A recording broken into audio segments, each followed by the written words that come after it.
آخری لائن سورۃ آل عمران کی آیت نمبر 136۔ اعوذ باللہ من الشیطان الرجیم،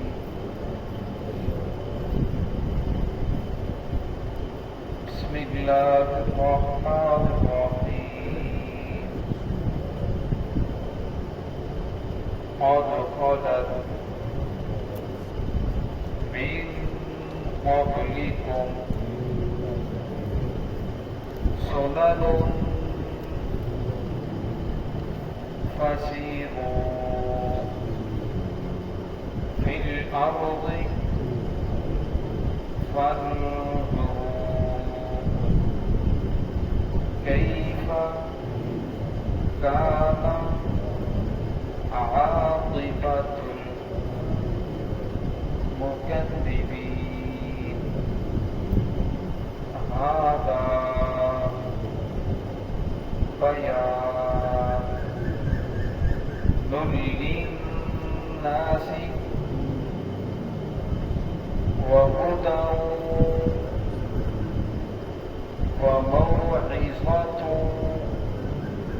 وموعظة للمتقين، ولا تهنوا ولا تحزنوا وأنتم الأعلون إن كنتم مؤمنين۔ بسم الله الرحمن الرحيم۔ قد خلت من قبلكم سنن فسيروا في الأرض فانظروا كيف كان عاقبة المكذبين۔ هذا بيان للناس وهدى وموعظة للمتقين، ولا تهنوا ولا تحزنوا وأنتم الأعلون إن كنتم مؤمنين۔ قد خلت من قبلكم، تحقیق ان سے پہلے، سنن بہت سے طریقے گزر چکے ہیں، فسیروا فی الارض، پر چلو پھرو زمین میں، فانظروا پس دیکھو، کیف کان عاقبۃ المکذبین، کیسا ہوا انجام مکذبین جھٹلانے والوں کا۔ ھذا بیان للناس، یہ قرآن پاک بیان ہے، للناس لوگوں کے لیے، وہدی اور ہدایت ہے، وموعظۃ اور متقین کے لیے یہ نصیحت ہے۔ ولا تہنوا ولا تحزنوا، اور تم سستی نہ کرو، ولا تحزنوا اور تم غمگین بھی نہ ہو، وانتم الاعلون تم ہی غالب ہو کر رہو گے، ان کنتم مؤمنین اگر تم مومن ہو، اگر تم ایمان رکھنے والے ہو۔ گزشتہ آیات کے اندر بہت تذکرہ کر رہا تھا، اللہ رب العزت نے ایمان والوں کی صفات بیان فرمائی۔ یہاں سے اللہ رب العزت ایمان والوں کو تسلی دے رہے ہیں، کیونکہ اس غزوے کے اندر 70 صحابہ کرام شہید ہوئے، بہت سے زخمی بھی ہوئے، حضور صلی اللہ علیہ وسلم کے دندان مبارک شہید ہوئے، چہرہ انور زخمی ہوا،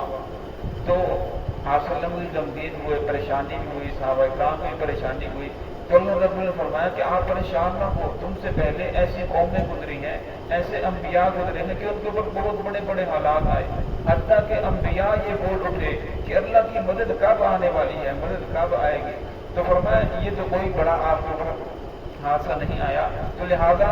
اس طرح کی پریشانیاں فرمایا ان سے آپ کو گزرنا پڑے گا۔ فرمایا آپ دیکھیں کہ جن لوگوں نے جھٹلایا تھا، سیروا فی الارض زمین کے اوپر چلو پھرو، فانظروا کیف کان عاقبۃ المکذبین، جن لوگوں نے انبیاء کا مقابلہ کیا، جن لوگوں نے حق کا مقابلہ کیا، حق کی مخالفت کے اندر کھڑے ہوئے، فرمایا ان کا انجام کو دیکھو، ان کی بستیاں کھنڈرات بن چکے ہیں، اللہ رب العزت نے تباہ و برباد کر دیا اور فرمایا آخر غلبہ انہی لوگوں کا رہا جو حق والے تھے۔ حالات تو آئے، پریشانیاں تو آئی، فرمایا اللہ رب العزت ان حالات کی وجہ سے دیکھنا چاہتے ہیں حق کو کہ حق کے اوپر چلنے والے کون ہیں اور ان میں سے ڈگمگانے والے منافق کون ہیں، سچے مومن کون ہیں اور ظاہر اپنے آپ کو مسلمان ظاہر کرنے والے کون ہیں۔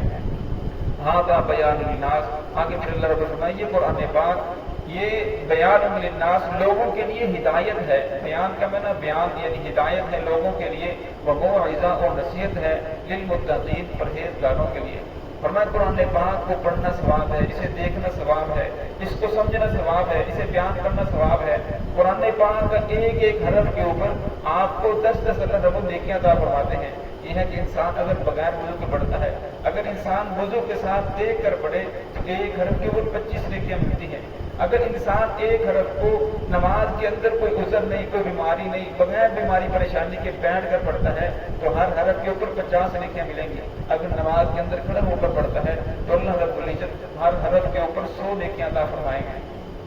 فرمایا قرآن پاک یہ ہدایت ہے، قرآن پاک کو صرف پڑھنے کے لیے نہیں بلکہ اس کو سمجھنا ہے اور اس کے اوپر عمل کرنا ہے۔ اور میں قرآن پاک صرف اس لیے نہیں آیا کہ جب بچی کو رخصت کیا جائے تو قرآن پاک کے سائے کے اندر رخصت کیا جائے، جب جانور بیمار ہو جائے تو قرآن پاک کے سائے سے گزارو جب جانور ٹھیک ہو جائے، یا کوئی سال کے بعد 30 40واں اس وقت قرآن پاک کھول کر پڑھ لیا۔ فرمایا نہیں، ہرگز نہیں، بلکہ قرآن پاک کو تو ہمیشہ پڑھو، قرآن پاک کو اپنی زندگی کا معمول بناؤ۔ فرمایا یہ تو ضابطہ حیات ہے، روزانہ قرآن پاک کو پڑھنے کی عادت ڈالو۔ ورنہ اگر انسان روزانہ شام کو جب باپ اپنی اولاد کو جمع کرے، گھر والوں کو جمع کرے، اگر انہیں کہے کہ بیٹا تھوڑی دیر قرآن پاک پڑھو اور نہیں تو سورۃ اخلاص 3 مرتبہ پڑھو، پھر اس کے بعد اپنے جتنی بھی ضرورت دنیا سے رخصت ہو گئے اور سب کے لیے سالے ثواب کرے تو ان کی روزانہ کی عادت بن جائے گی۔ پھر اس کے بعد آپ کو کہنا نہیں پڑے گا، چند دن گزریں گے تو پھر اس کے بعد جب وہ سونے لگیں گے خود وہ قرآن پاک کی تلاوت کریں گے اور ان کو پڑھ کر سالے ثواب کریں گے۔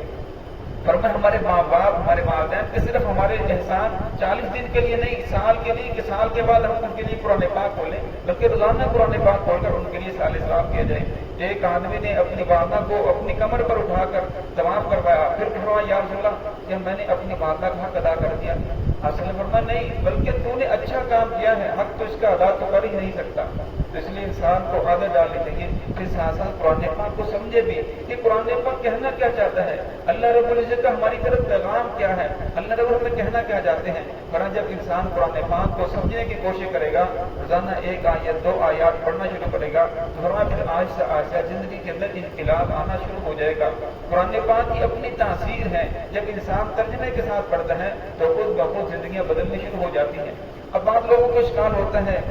اکثر سوشل میڈیا پہ ہم دیکھتے ہیں کچھ لوگ کہتے ہیں کہ قرآن پاک کا ترجمہ نہیں پڑھنا چاہیے، کچھ کہتے ہیں قرآن پاک کا ترجمہ پڑھنا چاہیے، کچھ کہتے ہیں بغیر استاد کے نہیں پڑھ سکتے۔ تو اس کے بارے میں یہ ہے کہ قرآن پاک کے اندر جو مسائل ہیں، جو احکامات ہیں، وہ آپ بغیر کسی کی رہنمائی کے آپ کے لیے ان مسائل کو سمجھنا مشکل ہو جائے گا۔ ہاں قرآن پاک کے اندر جنت کا تذکرہ ہے، دوزخ کا تذکرہ ہے، واقعات ہیں، آپ جب انہیں پڑھیں گے تو خود بخود زندگی کے اندر تبدیلی آئے گی۔ وہ آپ اس کے لیے کسی کی رہنمائی کی ضرورت نہیں، آپ اکیلے بیٹھ کے پڑھ سکتے ہیں۔ پھر بھی کوئی بات سمجھ نہ آئے تو انسان کو کسی کی رہنمائی لے لینی چاہیے کہ یہاں سے مجھے بات سمجھ نہیں آ رہی، یہاں اس آیت کا ماقبل کے ساتھ یا مابعد سے کیا تعلق ہے۔ فرمایا پھر جب انسان قرآن پاک کو پڑھنا شروع کرے گا تو اللہ رب فرماتے ہیں وَهُدًى، یہ ہدایت ہے، وَمَوعِظَةٌ، اور یہ نصیحت ہے للمتقین، پرہیزگاروں کے لیے۔ وَلَا تَهِنُوا، فرمایا تم سستی نہ کرو، وَلَا تَحْزَنُوا، تم غمگین بھی نہ ہو، وَأَنْتُمُ الْأَعْلَوْنَ، تم ہی غالب ہو کر رہو گے، إِن كُنتُم مُؤْمِنِينَ، شرط یہ ہے کہ تم مومن ہو، تمہارے اندر ایمان موجود ہو۔ حضرت عمر رضی اللہ تعالیٰ عنہ کے دور خلافت میں حضرت عمر بن عاص رضی اللہ تعالیٰ جس وقت مصر کو فتح کیا تو ایک قلعہ تھا غالباً جس کا نام قلعہ یونس ہے، وہ فتح نہیں ہو رہا تھا، بڑے پریشان ہیں، کافی دن گزر گئے تو حضرت عمر بن عاص رضی اللہ تعالیٰ نے حضرت عمر رضی اللہ تعالیٰ خط لکھا کہ امیر المؤمنین کافی دن گزر گئے، یہ قلعہ فتح نہیں ہو رہا، ہمارے پاس 8000 فوج ہے، کچھ اور مزید فوج کو بھیجے اور ہمیں طریقہ بتائیں کہ ہم کیا کریں۔ تو عمر رضی اللہ تعالیٰ نے خط کو پڑھا، رونا شروع کر دیا کہ 8000 مسلمان اور پھر اور کی توقع کر رہے ہیں کہ اور فوج آ جائے اور مسلمان آ جائے تو قلعہ فتح نہیں ہو رہا۔ عمر رضی اللہ تعالیٰ نے خط کے جواب میں لکھا، فرمایا غور کرو، تم سے کوئی نہ کوئی رسول اللہ صلی اللہ علیہ وسلم کی سنت چھوٹ رہی ہے جس کی وجہ سے نصرت الہی میں دیر ہو رہی ہے، اللہ رب کی مدد نہیں آ رہی۔ اور جب انہوں نے غور کیا تو غور کرنے سے پتہ چلا کہ وہ کچھ ساتھیوں سے مسواک والی سنت چھوڑ رہی تھی، اور ان لوگوں نے جب مسواک کرنا شروع کی تو اللہ رب نے قلت کو فتح عطا فرمایا،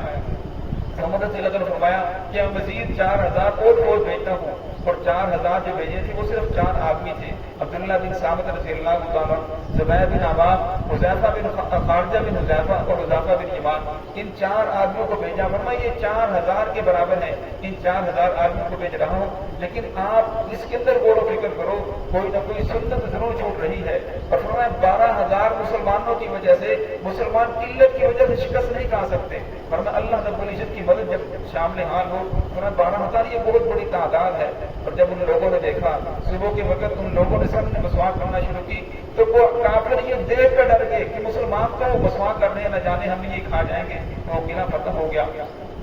آج تو